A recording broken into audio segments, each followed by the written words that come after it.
Can I just say I'm sorry? I goofed. I kind of jumped the gun a little bit on my last video when it comes to the DJI Osmo Pocket. Let me tell you why this is so perfect for your church. And to be honest, I shouldn't have said that. Obviously, this isn't a perfect camera. There's no such thing as a perfect camera. Perfect for your church. Perfect for your church. Even after shooting the original video for this week, I found something that it might be a deal breaker for churches. So here's the thing. Everything I said in the past video, all the positives to this camera, is absolutely true. I'm not changing my mind on any of that. That's all still relevant. But sometimes you kind of have to weigh the pros and cons. Like, do the cons outweigh the pros? And for me, I don't know. Now I'm starting to think maybe the cons outweigh the pros for this guy. So I'm gonna jump to the original video that I shot for this week because all of that is still relevant. And then at the end, I'm gonna show you my new findings with this thing and why I'm not loving it anymore. What's up, guys? Today we are looking at the DJI Osmo Pocket. There are some drawbacks to this little guy. It's not perfect, but at the end of this video, you'll be able to decide for yourself. Is this drawback something that I can deal with this camera? Do the benefits outweigh the cons, or do the pros outweigh the cons? However you say that. But let's take a look. So if you look around on YouTube about this device, a lot of the reviews you see are people complimenting how great of a vlogging camera this is. And vlogging is kind of a loose term. Most of the time that's referred to like making YouTube videos where someone's talking to the camera. But in the church world, what that might mean is maybe the pastor is making a personal video for the congregation, or for a specific person, or maybe a specific video welcoming new members that those new members go to this video and watch. The thing that I don't love is that at the bottom of this camera, you don't have a tripod mount. So really the only way to do vlogging with this camera, you have two options. You can either hold this device out in front of you, or you can find a nice flat surface to place the camera. What I would like to see happen is to have a tripod mount on the bottom of this so I can raise it up to eye level, put it on a tripod, and I can vlog not holding it or not trying to find a tall enough space to put this thing on. So for me, that's kind of an inconvenience. I feel like that would have been an easy thing to put in here. Maybe it's just because it doesn't have enough room.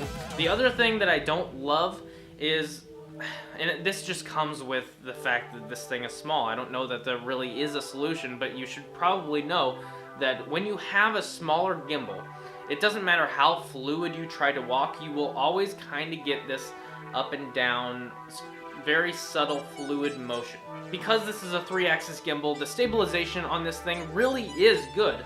But the fact that this thing is so small and so light, no matter what you do, you will kind of get that bouncing motion. Now, the reason you don't get this in bigger rigs, like the DJI Ronin S, for example, this is a much heftier rig. There's a lot more weight to this thing.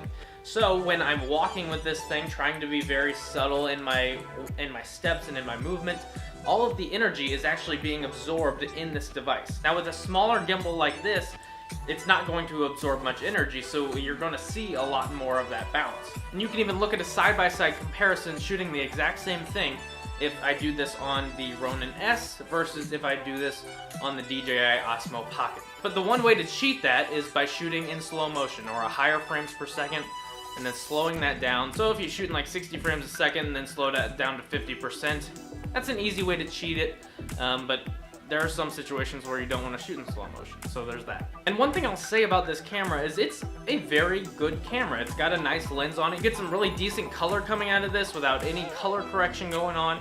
But one thing that I don't love about the camera is that it's one single lens, and it's kind of a medium shot. It's not a super wide shot, and it's not a very close-up shot. And in one of my past videos that I just recently did, it was talking about how to make your boring footage or your boring situations more interesting with video. Well, one of the tips is to get different focal lengths and get different shots. That variety makes things interesting.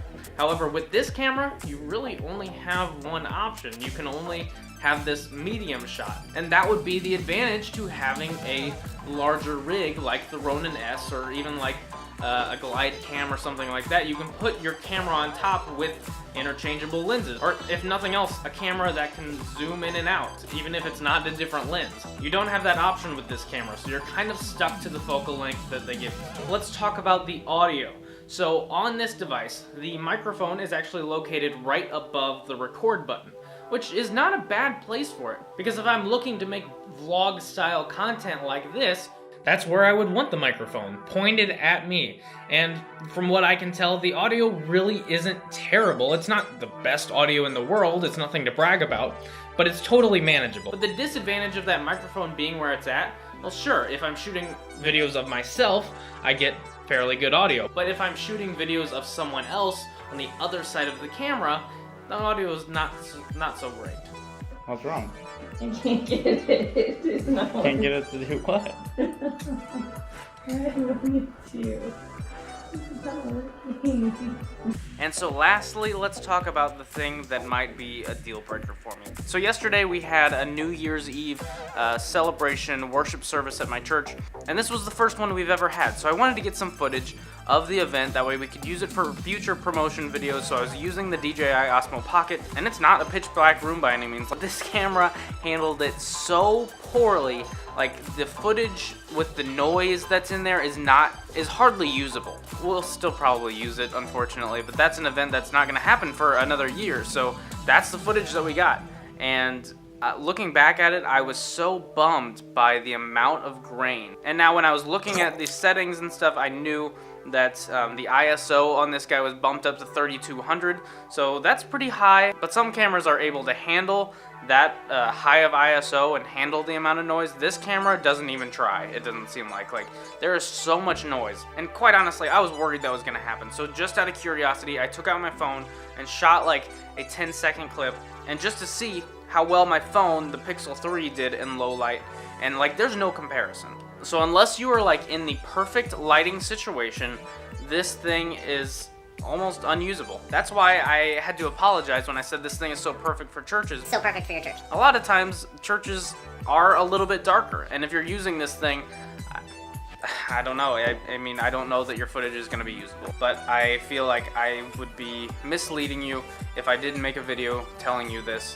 I don't know. I might be returning this thing, and that sucks. So also, if you haven't had a second to download it yet, I want to invite you to download the Church Media Buyer's Guide. This guide is designed to help churches with smaller budgets and bigger budgets find what equipment they need to get started using video and media within their church. From the cameras to the lighting to the computer setups to the storage to everything, this guide will help you find those right tools. And all you gotta do is hit the card in the top right hand screen, or you can check out the link in the description below. Real quick, I want to thank the patrons for what you do and how you support this channel. You make it possible for me to do what I'm doing. If you want to watch next week's video, go ahead and hit right here. And if you want equipment reviews, we've got a whole bunch of them. You can go ahead and hit right here. Lastly, I just want to say Happy New Year. We'll see you in the next video.